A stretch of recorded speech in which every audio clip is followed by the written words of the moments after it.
Delaware County Historical Society presents Oak Grove resident Harriett C. McCabe.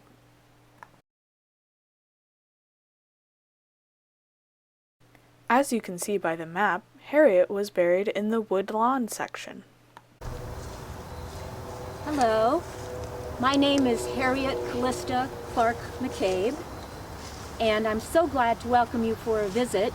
If you have brought a calling card, you may place it on the silver stand here. So I was born in 1827 in New York. My parents were farmers and devout members of the Methodist Church. And we lived west of the Catskill Mountains, but then we moved further west to Elmira, New York, close to the Pennsylvania border. And I just loved school. I loved the French language and studying botany, and I was fluent in French by the age of 10. And after my schooling, then I taught in a girls' school in Pennsylvania, and while there I started a literary club for them. And we published a magazine, The Good, the Beautiful, the True. Don't you think that's a good motto to inspire young women?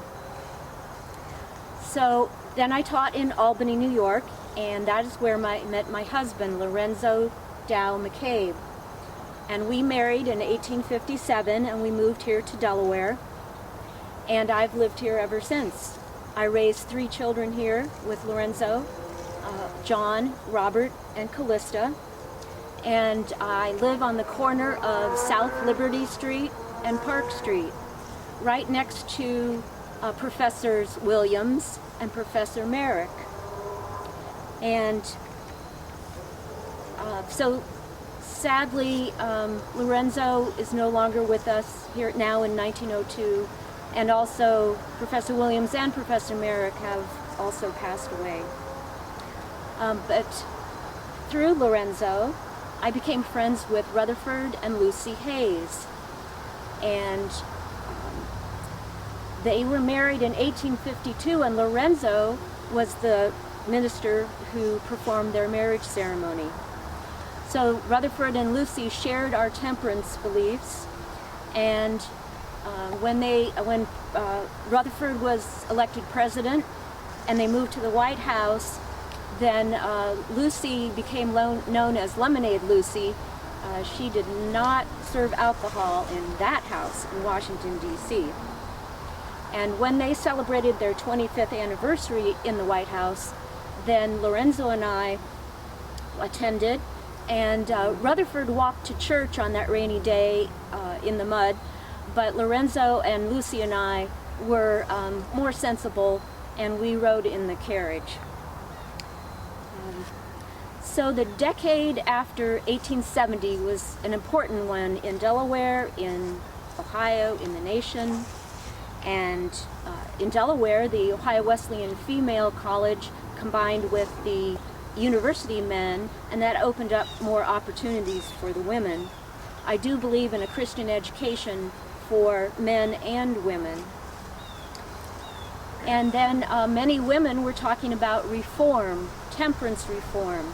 And so we would go to sit in front of the saloon, and we would talk with church groups, and we would talk with the city councilmen, anyone who would listen about the problems with drunkenness.